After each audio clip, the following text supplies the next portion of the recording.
Hello, everybody. Welcome back to Nobody Cares Podcast. What up? I'm your first host, Adam, and this is my buddy, Jared. Hey, how's it going? And we're the Nobody Cares Podcast because we talk about the things that no one else cares about, except for a select few. Our lovely viewers who decided to tune into today's episode. And that's fine. And we all know that you don't have to care about something to be entertained by it. And Exactly. that's why we're here. Yes. So, lovely wheel of random shit to talk about. What's our subject for today? Wheel of random, turn, turn, turn. Tell the bullshit that we shall learn about things. Anime! Just anime in general? Okay, sweet. Anime in general! Anime in general, woohoo! Which is very nice because we're both complete. Oh, yeah. Well, I guess we could say we're different levels of anime nerd. Yeah. The ones that... a lot of the ones that I've seen, I love. I have a long list of anime that I have not seen yet. A lot of the animes that I haven't seen are more, like, recent animes. Oh, yeah. Like, I kind of watched a little bit of My Hero Academia. I watched a little bit of it, but I didn't get past even the first... I didn't get past the first season, not because I wasn't enjoying it, but just because time restrictions and... I've heard it's I good. hate watching with ads. Oh, yeah. I've heard it's good. I haven't seen it yet, though. It was enjoyable. One of the plus points for me, and I'm one of those anime sinners for the fact that I can watch either or subbed or dubbed, but I prefer dubbed. Yeah, see, and that may be where I differ, because generally I prefer subbed, and the reason I prefer subbed in general, not always, like if there's some really stellar voice acting for the dubbed, I go for the English dub. But the reason I generally like to go for the subbed is I like to hear the original Japanese voices for the anime, and I would say that too about like Squid Game. I've seen Squid Game, love that series, but there is a dubbed version of Squid Game too, where it's like they put in the English voices, and I've heard both. And I think that the English dubbed of, like, Squid Game is bad. It's just kind of cringe. That's actually one that I can say I've seen. Like, Squid Games was mostly a live-action thing, wasn't it? It is. It's not an anime, but I was just thinking in terms of, subbed versus dubbed. That is one example where, I think it's just clearly a W for the subbed. I don't know. Because I've seen both and I've heard both, and the English is a little bit cringe, I would say, whereas the subbed it's more like serious and impactful in those moments that it needs to be, for example. And I mean, I'm not saying that there aren't some dubs that are just full out bad. Yeah. Like, I've seen plenty of animes where the dub just doesn't work. Mm-hmm. And like I said, the dubbed animes, the English dubbed ones, the ones that are done well and voice acted well, I'm all for, Because, like, I can't help but feel like, using My Hero Academia as an example, the English voice acting I actually really enjoyed. I thought it was really well done, especially because Christopher Sabat. Oh, there you go, yeah. Christopher Sabat was the voice of All Might. Oh, and okay. he fit that role just very well for me. Because he has that bombacity to his character. There are two anime voices that I guess just because I grew up with the dub, I can't watch the Japanese subbed of the characters. And that's the Japanese voice for Goku and the Japanese voice for Rurouni Kenshin. Oh, okay. Because you grew up with the dubbed version of I grew up with the dubbed. And when I first heard the voices for the original Japanese one, I was like, what the... And I'm not saying, like, they did a bad job. Like, I'm not saying that at all. It was different for you. Yes, it was, like, bizarre. Because I'm used to, the English voice for Goku being this, like... I can't do his voice. But the, like... the basically, I guess you could say, good guy voice. Yeah. And then I hear a Japanese go at the voice, and it's this like squeaky female voice. I'm like, what? And see, that's how that's kind of how I felt about the Naruto anime too, with the voices of Naruto. And I know a lot of people like the English voice for Naruto. I don't. Oh god, it was cringe. It was like trying to listen to nail on chalkboard for me. I could not do it. It was bad. Yeah. But to each their own. Yeah. To each their own. It's again one of those things of like some people have a preference for one or the other. Yeah. I'm one of those people who I can do either or. I prefer dubbed just because like, especially if it's an anime that I've seen a lot, I can just put on for background noise. And if I have the dub on, I can just listen to it and do what I'm doing while listening to it. Yeah, if that's it's fair. Japanese, you can't really do that. I can't do. I need to be watching the screen while it's going on. There was one. There's one anime that was like that for me, and that was Kill la Kill. Oh, okay. I had watched the entire series of Kill la Kill in Japanese when it was. I think it's still on Netflix, but I'm not sure. Oh, okay. But it was on Netflix for a little bit. Yeah. And I want to say it still is, but I'm not sure. Yeah, I wouldn't know. But Kill la Kill was definitely an anime that I enjoyed, and I love the English voice acting to it, but I also enjoyed the Japanese voice acting to it. Yeah. Because both had played those characters so bombastically and sporadic and just crazy that they pull them off just really well. And I just love the show. It's crazy and insane. Despite its fan service. I never saw Kill la Kill. However, my ex-wife was really into it, and I regret not watching it with her. But she watched it, and I was like into another game at the time, and she just sort of watched it on her own. I regret not watching it because I've heard good things about it. At some point, I want to watch it too. It's definitely a good show. Yeah. It's one that you're going to want to go into with the mindset of not taking it too seriously, overly seriously. Yeah, like it has a pretty like deep plot, but it's one of those like if you're watching it expecting like a groundbreaking serious show. Yeah, it's kind of like Guardians of the Galaxy. You don't go to and watch Guardians of the Galaxy and expect some big serious stuff to happen. It's like you're here to have a silly good time, but when those serious moments do hit, they hit pretty hard. Yes, exactly. Yeah. And that's Kill la Kill. Yeah. Like, it has its serious moments, and it's, like, dark, cool moments. Yeah. But there's also a lot of crazy spontaneousness to it as well. The English voice actor for Ryuko, who's the main girl, she actually voices in a lot of different stuff that I watch. The most notable being she's Diane from Seven Deadly Sins. Oh, okay. Erica Lindbeck, I think is her name. Oh, okay. I could be wrong. Mendez. Okay. Right first name, wrong last name. I am very sorry. Well, I don't even know, so voice actors are the one thing that I kind of try to pay attention to. I'm not always right. I'm not an expert. I just know I recognize certain voices more often than I do others. Yeah. Like like again the whole Diane and Ryuko, and of course I already touched on like my favorite anime just period is Seven Deadly Sins. Just I love the story. The characters are great. There's not too much of Seven Deadly Sins I just outright don't like. Yeah. There's two scenes particular I can think of that I wasn't really happy with how they were executed. Okay. And like I think the very first anime I ever remember watching was oddly enough I think it was Speed Racer. Speed Racer. Huh. Okay.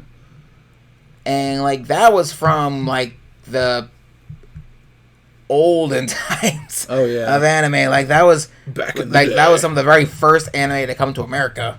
Yeah. And I would remember watching that when I was staying with one of my aunts as she babysat me.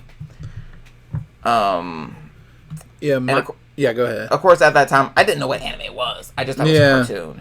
Yeah, same here. Because my first one that I remember was Naruto, the original. It's been around for a while, since like the late 90s. But the other one that I remember watching as a kid, seeing, and I just didn't like watching it as a kid, was Yu-Gi-Oh! Like, I ended up playing the Yu-Gi-Oh! Card game in junior high. Some of my friends introduced me to it. I kind of got into it there for a hot minute. But I didn't like the anime. I don't know. I just couldn't get into it. I thought it was... Oh, I remember. It seemed like every single episode, the villain, quote-unquote, antagonist, was just always a cheater. And then it's like Yugi or whoever would beat them anyway because of the heart of the cards. And then that was the episode, like every single time. And it was just very kind of... It seemed like it was that most of the time. And so, I don't know. I just couldn't get into it. I can't say anything. I enjoyed watching the show. Yeah. Just because I enjoyed the card game a lot. Oh, yeah. I used to play the card game all the time. Yeah. I didn't play it by the rulebook standards. I played it based on a TV show. Yeah, there you go. But I did love... I enjoyed watching it. Like, I could probably go back and cringe at it now. But to be fair, the original Yu-Gi-Oh! Yeah. That shit was dark as... Oh, I think you've told me a little bit about this offline or off the podcast. I think we've talked about that a little bit. Yeah. Like, okay. Number one, the manga. Okay. Mm-hmm. The first I think the first volume of the manga had nothing to do with the card game at all. Yeah. Like, it had nothing to do with the card game. Yeah. Like, the card game was not in the manga at first at all. It was not. It didn't come in until, like, Kaiba was introduced. Mm. And then, like, it just... Okay, Kaiba is always about wanting to duel Yugi to defeat Yugi. Uh-huh. In the manga, that's not the case. Okay. He's not trying to duel Yugi to defeat him. He's trying to kill Yugi. Oh, shit. That's an ongoing thing. He's straight up trying to murder Yugi. Like, damn. Like, it's not even a question of, I must duel him again so I can reclaim my honor as the world's best duelist. No, it's, I'm going to kill Yugi and reclaim my honor as the world's best duelist because I am Seto Kaiba and I am edgiest. I'm going to murder this tiny child, yes. Because to me, Yugi just looks like this little child. Well, I mean, he is. To me, yeah. That's the thing. They're all teenagers. Yeah. They're all just kids playing this kids card game. Now, what I did enjoy was Yu-Gi-Oh! Abridged. And I love the voice for Yugi. Now Kaiba! That shit was funny. Kaiba! I've come to duel! I love abridged stuff. Oh, they're so good. Some of them are just amazing.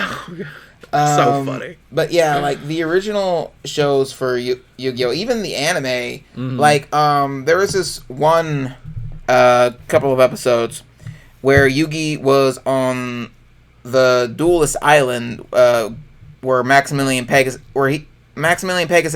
had basically stolen Yugi's grandpa's soul. Mm-hmm. To basically con him into going to the Duelist Island so that he could play Yugi in a shadow game. Because Maximilian Pegasus had the Millennium Eye.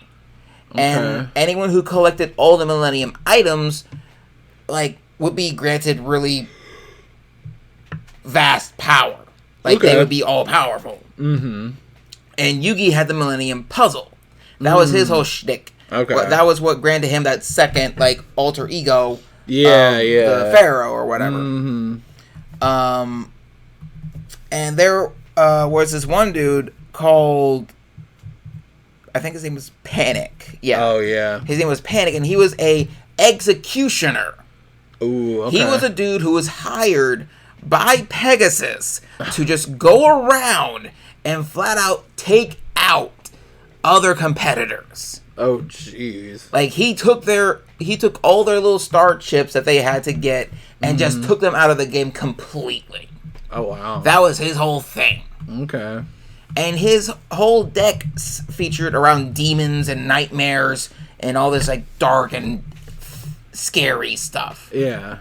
In the 4Kids adaptation, I think it was Yugi wins the duel and he ends up breaking Panic's mind and making him live through his own nightmares and fears or whatever. Whoa, he cast a counter spell, or I don't know what it's called in Yu-Gi-Oh. The Mirror Force, negate attack. Right, There's yeah. a list of fucking things. I'm gonna turn your own power against you. Haha. Gosh. In the original show, though, it shows an outcropping of him being hanged. Holy crap. Who, Yugi? No, Panic. Panic. Ooh. It literally Okay. shows him being hung. I wonder who did that. I don't know. I just know I remember hearing about that on like it was either in the manga or in the original anime. I'm not sure which one. It could have been both. I don't know. I just know like the original manga for Yu-Gi-Oh was like Nobody, don't tell Logan Paul about it. and like I got knowledge of like a bunch of older animes because like again the very first anime I remember watching was that I just remember outright was Speed Racer. Speed Racer, okay. And then I think I went to watch Dragon Ball. Yeah. And then I would watch all these other shows that I didn't know were animes. Mm-hmm. Like, I just thought they were cartoons. Yeah. It wasn't until I got to high school that I found, oh, these are shows called animes. Yep. Oh. I just thought they were cartoons. Mm-hmm. But, like, I think the first, like...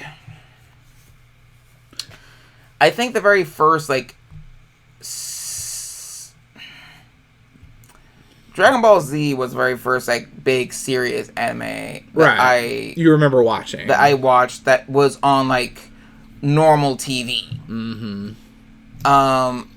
But the first, quote-unquote, adult anime that I ever watched, and I only say adult anime because, like, it was on Adult Swim. Right. The very first one I remember watching in that sense was, I want to say Inuyasha. Yeah.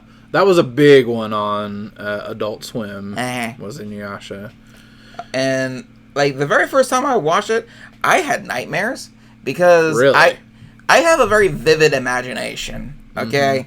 Like, I have issues where I will watch something, and if it sticks with me enough, I will have nightmares about it later on. Okay. And I had basically tuned into this Inuyasha episode where Inuyasha and his brother Sesshomaru were fighting. And it was basically a recap of the previous episode. Oh, okay. And Sesshomaru was basically after the Tetsaiga.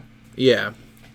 And he apparently was trying to get access into the, like, I think it was like the world of the dead. Right, yeah. And so he basically gets a hold of Inuyasha. He's got him by the scruff of his shirt. And he holds his clawed hand. And I'm seeing this dude with like these 3-inch long claws.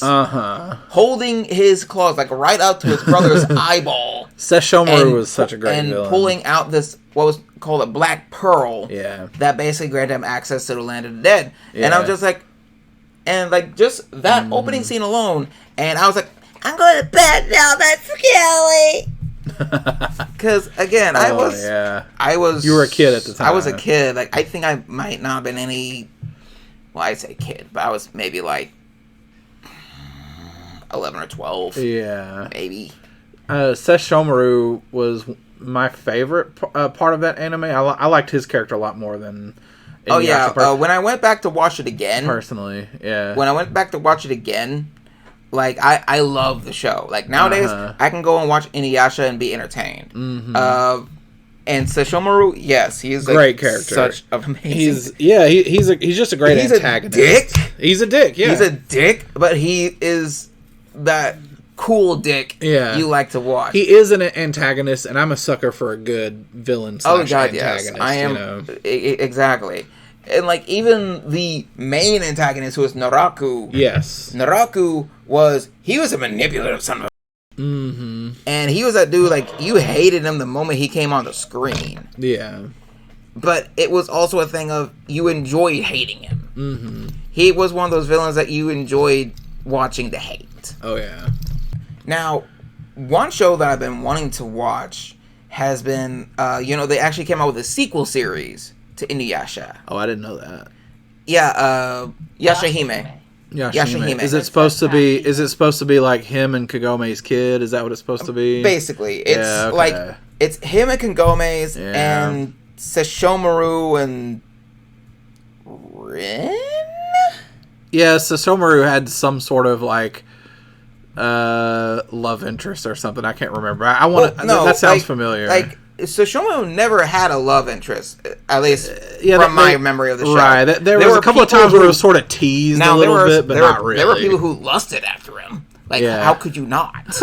Yeah. Seriously, how could you not? Sesshomaru, come on. I'm straight, and even I lusted after Sesshomaru. Okay, the mother pulls off the guy liner like no one's business, okay? Oh, yeah. And those claws. That fluffy hair. Oh, yeah. The fluffy tail, I will sleep in that. I don't give a damn. And I will sleep. The thing is, he could hurt you and damage you, and then just heal you by cutting you. That's so that's amazing. That was the hilarious fucking thing.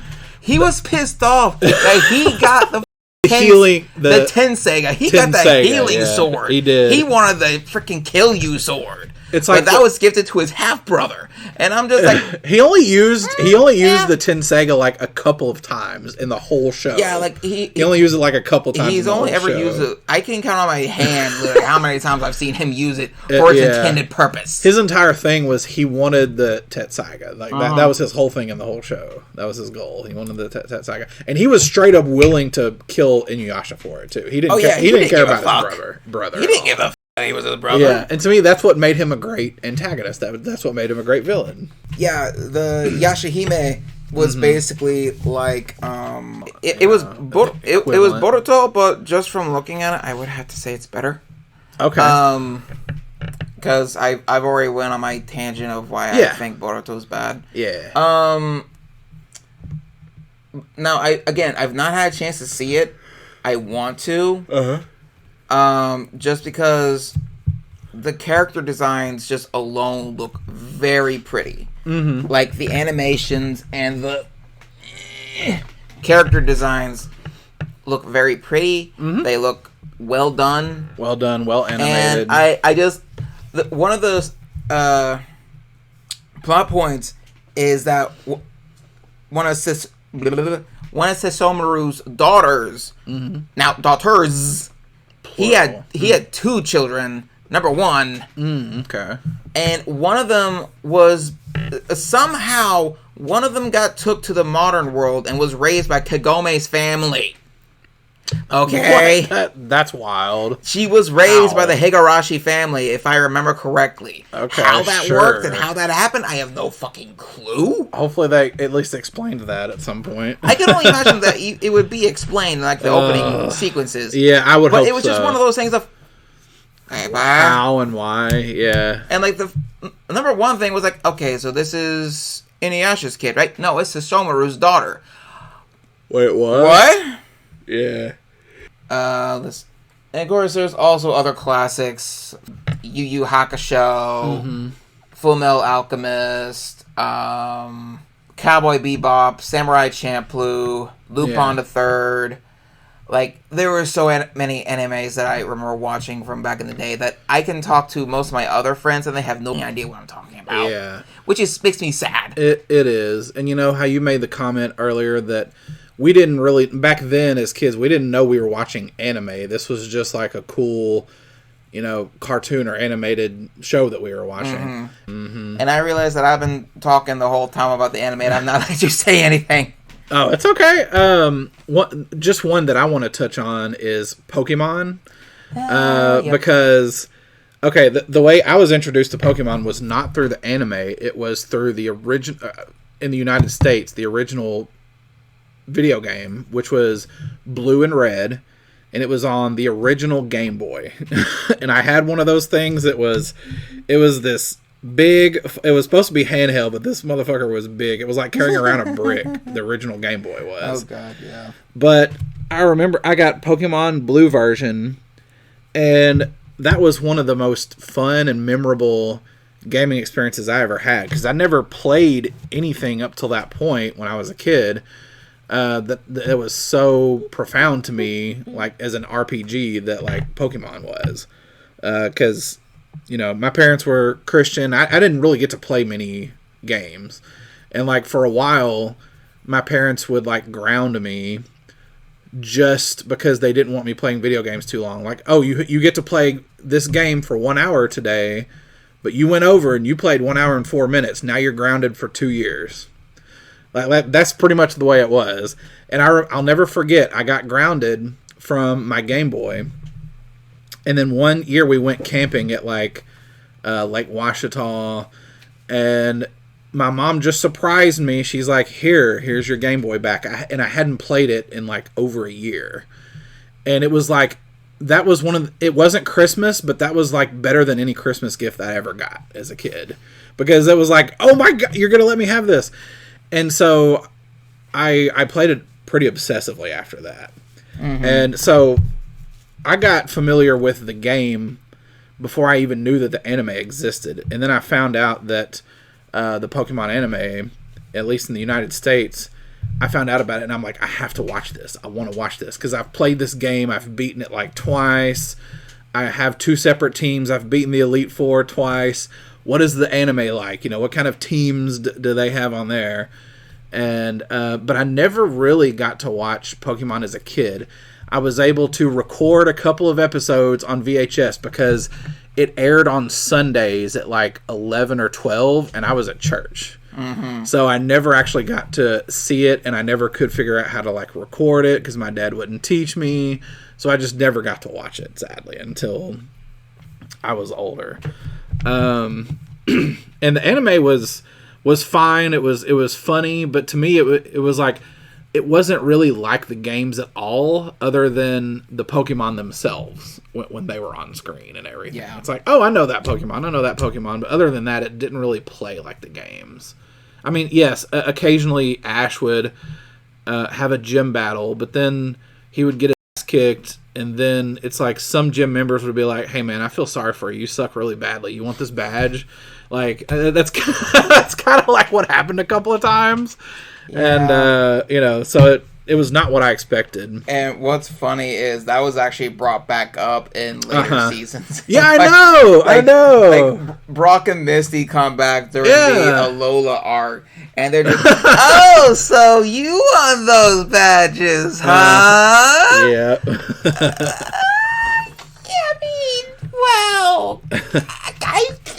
I mean, Ash, what are they talking about? You won those badges, right? Oh, yeah. Totally won them. Totally won them fair and square. Nope. Totally. Ash was such a bad character, at least early on in the anime. I can't speak for, like, later seasons, but... Like, I will admit, Indigo, he was kind of a punk. Yeah, he was. But he did mature. Like, he might not have gotten older... per se, the penultimate, but he did mature. The penultimate Ash moment was in the movie Mewtwo Strikes Back, where Ash gets pissed and he thinks it's a good idea to try to punch Mewtwo. To me, like, that is like the penultimate Ash moment. Pretty much. Like, it's like, all right. There were a lot of other shows like Pokemon that came out, like Digimon, which, funnily enough, Digimon actually was not a rip off of Pokemon. Yeah, I heard that. Like, didn't Digimon actually come before Pokemon? I'm not sure about that. I'm not sure. Like, which don't one came think first. I actually want to say it might have been Digimon. I'm not exactly sure. Pokemon is older, as the games were published in 1996, a year before the Digimon gameplay was released as the masculine counterpart of the female-oriented Tamagotchi. The anime for Pokemon was also released in 1997, while Digimon became a show in 1999. Okay, there you go. Well, there you go. Yeah. So yeah, funnily enough, Digimon actually wasn't a ripoff of Pokemon. Digimon was its own thing. It was its own thing. It was a masculine version of Tamagotchis. Yeah, you know, I never knew that, but they always did kind of remind me more of Tamagotchis than Pokemon. Mm-hmm. Because Tamagotchis behaved in a lot of similar ways as Digimon, where, you know, you take care of it and then eventually it will evolve. And whereas in Pokemon, it's more about training to evolve it, you know. Whereas with Tamagotchis, it's more of you have to care and take care of it to make sure it grows up and evolves. And also, if I could be honest, I actually prefer Digimon to Pokemon. Yeah, there you go. Look, just because, like, okay, when I first saw Digimon, I like instantly fell for it just because it was so cool. Yeah, I love Digimon. I enjoyed it a lot. My only problem with Digimon, and I'm talking about, you know, the anime, obviously, but the biggest problem I had was there were several episodes where there were several digi evolutions or whatever that happen, and it would be like back to back, and it would be like multiple ones that happen, and so half the episode is like Digimon, digital monsters, Digimon are the and as it does the evolution animation, and then it would stop, and then like 2 seconds later, oh, we're gonna go to this other one now, and he's gonna evolve. Oh, we're gonna go to this other one, he's gonna evolve, and it's the same Digimon, digital monsters, Digimon are the champions, and it would just do that transition. And it seemed like that would be like for 20 minutes. And then when they all finally finished evolving, and it's like, okay, let's get to this thing. Oh no, he got hit by an attack and he's going to de-evolve or whatever. And it lasts for like 2 seconds. That was my only complaint about it. Other than that, I loved it. I love the Digimon. What's funny is me, my wife, and like our 3 kids, we got through watching like Digimon all the way from season 1 to partway through season 3. Wow. Okay. Yeah. Like, well, generation 1, 2, right, and then part of 3. Right. And that was the one comment that my oldest made every episode. Are they digivolving again? Again, they're doing it again. Every episode, they're always digivolving. Yeah. Like, well, yeah, that's kind of the point. Shut up, let me enjoy my childhood, damn it. Yes, and but like watching Digimon with my kids was probably one of the most like heartwarming moments for me, because this was my fucking childhood, and I thoroughly enjoyed it. And seeing them having fun with the show that I had fun with was one of those. Yay! I can connect with my children. Yes. Yeah, like I said, I thoroughly enjoyed Digimon. That was just like the only thing. It's like, okay, do we need to do the animation and the transition again? And I will admit, like, even for me, it was getting kind of... I will admit, going back to watching it... It's still a great show. I enjoyed it thoroughly. I still loved watching Digimon. Like, watching it back through with my family was just... It was a grand old time. Especially when I would be asked a question by either my kids or my wife, because both happened. We'll only be half paying attention. Okay, wait, why don't they just do that? Well, they can't, because the force that allows them to do that doesn't exist is not available. Yeah. Mm-hmm. Oh, wait, when did that happen? Last season. Last season, it happened. Yep. And it's like, you know, if you compare it, you know, a lot of people like to compare Digimon to Pokemon. I agree with you. I think they're two completely different things. I mean, yes, there are monsters that evolve, but that's just about like the extent of the similarities. Like that's where the similarities end. And a lot of people might argue that, like in terms of, like, combat ability, Pokemon will be better than Digimon. Not true. Yeah, I don't know if I agree with that. Yeah, that is not true by any standards. No, because the Digimon combat was one of the best things about it. Oh yeah, yeah.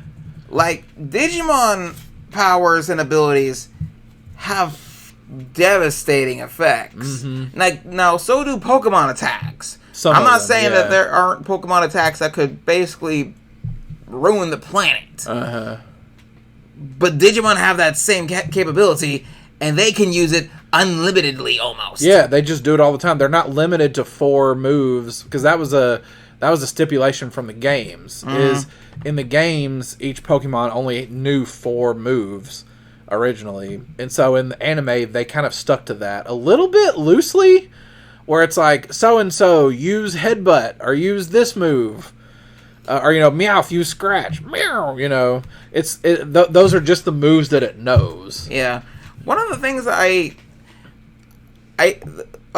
actually preferred combat in the Pokemon anime Okay. more than I did in the games. Yeah. Just because in the anime they could use like actual advantages, Yeah. or strategy, or timing, Right. and stuff like they could actually do battling sequences with the anime battles. What you're saying is it was live action, whereas in the games it's turn based, which it is. You're absolutely right. The games are at least the games I've played. Is there a Pokemon?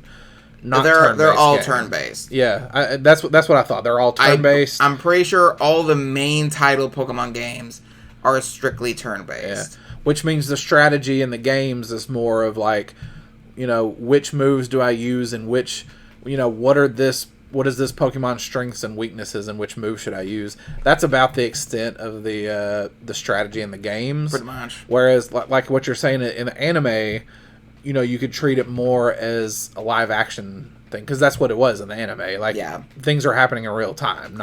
It's not turn based. Touching back on the Digimon thing real quick, and this is just something that's freaking amusing to me. Yeah. The voice actor Steve Bloom. Yeah. I love the dude to Steve death. Bloom. Yeah. He's amazing, and he voices one of my favorite Digimon. Ooh, which one?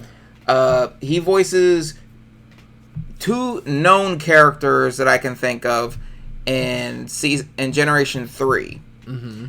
He voices the government official guy who's basically trying to delete all the Digimon before they get through to the real world. And then he also voices Guilmon. Okay. Now, for comparison, Steve Bloom he voices Zabuza from Naruto. Yeah. He voices Orochimaru from Naruto. He voices Spike from Cowboy Bebop. From Cowboy Bebop, yeah. Now, think of those 3 voices. They're kind of up here and got that little bit of grip. Or they're here, and they got that really deep tone to them. Yeah. Or they're up here for Orochimaru. Mm-hmm. Yep. Now, those are 3 voices from Steve Bloom. Now, you think of Guilmon, Takaterman? Yeah. Let's get Takaterman have bread. Guilmon hungry. I'm like, hold the phone! What? Oh. That's the same guy. When I first found that out, I was going through YouTube one day, and I was just I had hit a video the 1,000 voices of Steve Bloom or whatever. Yeah. The many voices of Steve Bloom. And I was just watching this video because, again, I love voice acting, and I enjoy seeing all the stuff that people do. And that came up. Guilmon came up on his list, and I had to pause the video. He voices Guilmon? What? It's that giddy moment where I didn't know he could even do that. I didn't know he did do it. Pretty I didn't know much. he could do it. That was just the thing. I'm used to hearing Steve Bloom doing the baritone kind of voices. Yeah, Zabuza, Orochimaru, and people like that. That's who I'm normally hearing him as. Right. And then hearing him do Guilmon was what? Yeah. And if I had a chance to meet Steve Bloom in person, that would just be the very first thing I would have to ask him. Do Guilmon. Sir, I'm sorry, and I apologize. I'm sure you get asked this a lot, and I'm sure there are plenty of other people who would rather hear you do anything else. Can I just see you do Guilmon once? Yeah. That would be my only request. It's just for him to do, for me to actually witness him doing Guilmon just once. Oh man, I remember this isn't an anime, but one of my biggest memories of Steve Blum in anything was he was the voice of a character named Oghren in Dragon Age Origins. It was Dragon Age Origins Awakening, which was a expansion for it. But Oghren was just this gruff dwarf. He was just like your very stereotypical dwarf who just wanted to get drunk all the time and find some meat to eat. And he specialized in two-handed weapons. He just smashed things. He was your very stereotypical dwarf. But it was voiced by Steve Blum. He was voiced by Steve Blum. And I don't know. I have fond memories of his character. One of my favorite moments of his was the whole thing with Dragon Age Origins is you're a Grey Warden, and in order to become a Grey Warden, you have to drink the blood of Darkspawn and survive. And if you do that, that's literally the ritual to make you a Grey Warden. You have to drink the blood of the Darkspawn, and if you survive, because there are a lot of people who try to do that, and it ends up killing them. That happens in the game several times, where people are like, "I want to be a Grey Warden. I want to fight the Darkspawn." Well, if you do, you gotta undergo the ritual. Well, anyway, it came to a point in the game where, in Awakening, Oghren has to become a Grey Warden. And it's this tense ritual where there are some people drinking it and they kind of have these convulsions and they die. Other people, you, like your character in the original game, you drink it, your eyes go in the back of your head and you have this vision. You collapse on the ground, but you survive. And this big thing. Well, Oghren takes the chalice. It's the chalice of the Darkspawn blood. And he's like, let me get a swig of that. And he just drinks it all. And then belches. And he's like, not bad. And then that's it. And nothing happens to him. He just drinks the blood, belches, and he's like, not the worst thing I've ever tasted. And then that's it. He's a Grey Warden. I don't know. That's one of his better moments in that game. Great character. I was just going to say, there's a lot of other animes that I can think of. A lot that I wish I could watch more of. Yeah. Some that I wish that I have a giant actually watch. Because like you, I got like a giant fucking list of animes. That's me. That I need to watch finish. I really want to watch My Hero Academia. I keep hearing it's good. Mm-hmm. And currently, they're on this really big arc where like Deku is on like a vigilante run. Okay. Like apparently something's happened, and he's on this like really dark and gritty path where he's figured out that he can access powers of like past users of his quirk. Because the big thing with that is that his Deku's quirk can be handed down person to person. Okay, so he can give people that power, and then that person can give it to someone else. Yeah, pretty much. And then like if you get strong enough, you can have access to the past person's quirks and abilities because each one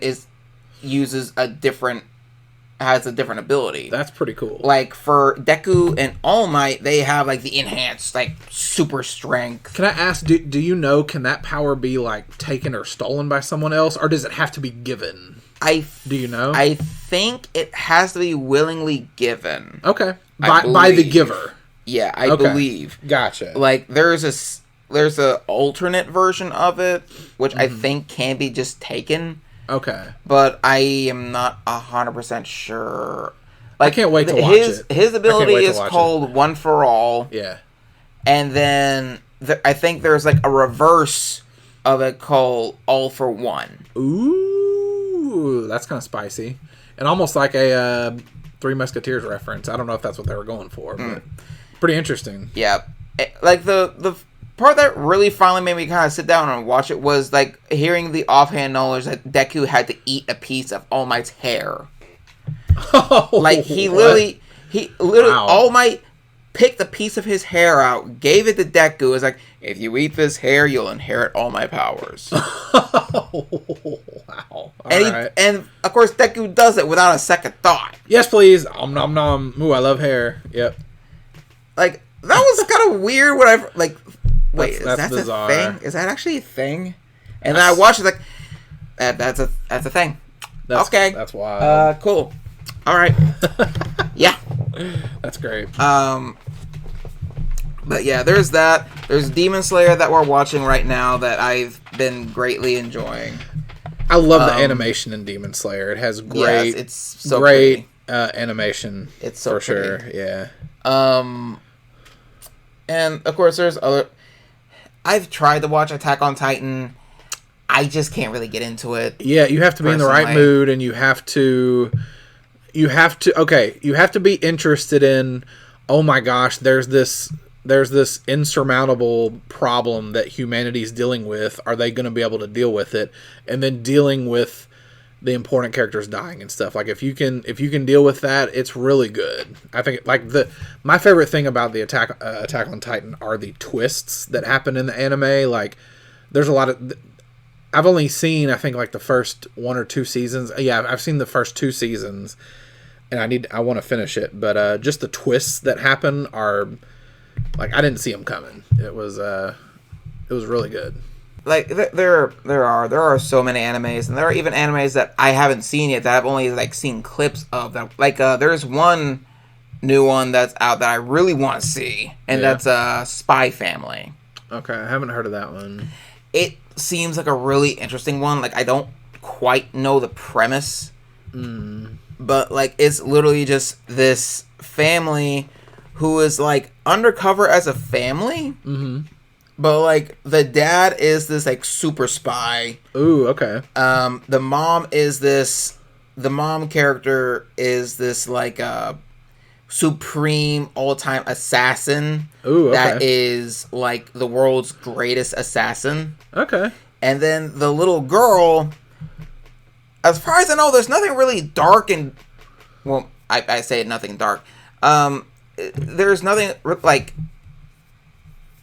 bad about her, right? As much as she has psychic powers that allow her to read people's minds and stuff like that. So okay. She's always able to read what people are saying, and apparently that caused some kind of trouble with her original family to the point of she was reading her parents' minds without knowing that's what she was doing. And she kind of called her dad out on cheating on her mom. Whoops. Big oopsie. And this happened when she was a kid? Yes. Oof. And they That's eventually just abandoned her. Oh, because of this. No. That's she like bad. gets dropped off to an orphanage, and just like as far as I know, she never sees her original parents again. Oh man, that's rough. And what is it? Which one was that? Spy Family. Spy Family. I'll have to check that out. Yeah, it's one I've been wanting to watch just because it does seem very interesting, and I like the way the characters kind of carry themselves. Yeah. Like there was 2 scenes I can think of, and I know that we're running a little longer than we need to, but I'm just going to talk about these 2 scenes and then I'll be done. There's one scene that I saw recently where the little girl. Apparently they all have this mission. I don't know what it is. Like I said, I've not really read that much up into the show. But the dad is like watching the little girl as she's going to this academy, and this other little girl is kind of dragging her away from these boys as like they're trying to be mean to her and whatnot. And the guy's like, that girl might be trouble. Uh-oh. I need to find a way to get her away from my girl. Uh-huh. And I need to do whatever is necessary. Ruh-roh. Cuts into the lunchroom of this academy. Miss Samagawa, please report to the principal's office. Yeah. This is an academy. We don't have a principal. We have a dean. Whoop. Red flag number 1. Miss Kamagawa, please report to the dean's office. Our dean's on vacation. Get to the dean's office now! Right now! Come now! Somebody who's being really bad at their job, basically. Like, I laughed my ass off at just that one scene alone. That is pretty funny. And then, like, the scene that made me kind of, like, go, oh, shit! Uh-huh. Was, again, the assassin mom. Yeah. at one point there's these punks who kidnap the little girl, and it's like, okay, lady, if you want your girl back, just get your husband to give us the ransom money. We'll be good. Yeah. And the woman, I can't remember the exact wording or anything, but I just know, like, the woman just looks at them with this intense, bloodthirsty glare. And it's just like, a few things that you should know. Number one, I was using that money to buy groceries that I just got through doing. Number two, that little girl is my daughter, and you are interrupting our mother-daughter time. Number three, I'm gonna make you see the taint of Satan before you ever see the face of God! Oh, shit. And after that, you basically hear the guy screaming for dear life. Yeah. Damn. And then later, Right. it cuts out later, it's like, are you okay, honey? Yeah. Hey, Mom, can you teach me how to make guys see the taint of Satan? Sure thing, dear, but did you do your homework? Do your homework first. No, that's okay. Homework's for nerds. Oh, shit. Okay. That was unnecessary, but all right. Like it went from just such a Yeah. bloodthirsty scene to like a wholesome, cute moment. I'm like, what the fuck? Is this legitimately in the show or is this at a bridge? No, this is part of the actual show. What the fuck? Nice. I want to see this show now. Okay. Yeah. I'm watching this show. See, now I want to see the show now, too. That's great. I like legitimately, I want to watch the show. I do, too. Anyway, we're gonna have to go ahead and bring this episode to an end. Yes. We talked about a good couple of animes, and we ranted on about a few animes. But that's what we do. We get on tangents, we get on rants, we have opinions on things. Yep, it's all in good fun. Like how I believe that Boruto shouldn't exist, and that we should have just been happy after Dragon Ball Z ended with the Cell Saga. And Water Bowser is my favorite starter Pokemon, by the way. You know.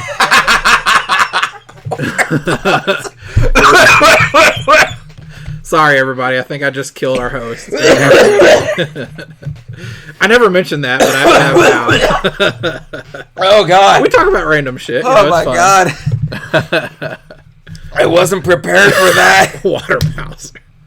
I'm you're assuming welcome. you're talking about Totodile, right? Oh, no, I'm actually talking about Squirtle and Blastoise. Blastoise. Okay, yeah. Water Bowser. Yeah, Water Bowser. Oh, my God. I'm dying. Fuck. You're welcome. Well, we were trying to end, and now. All right, well, we hope you all enjoyed this. We sure did. If you did, leave a like, comment, subscribe, share with your friends, your family, household pets, your imaginary friends, the ghosts in your all's basements. By the way, I heard that our last episode went over 45 minutes, and so if you subscribe to our Patreon, that's like 45 extra minutes of our bullshit you get to listen to. So definitely subscribe to that. You're gonna want to. Well, any other case, we'll talk to y'all in the next episode. This has been the Nobody Cares Podcast. I'm Adam. I'm Jared. And we hope you all have a wonderful day. Bye. Bye.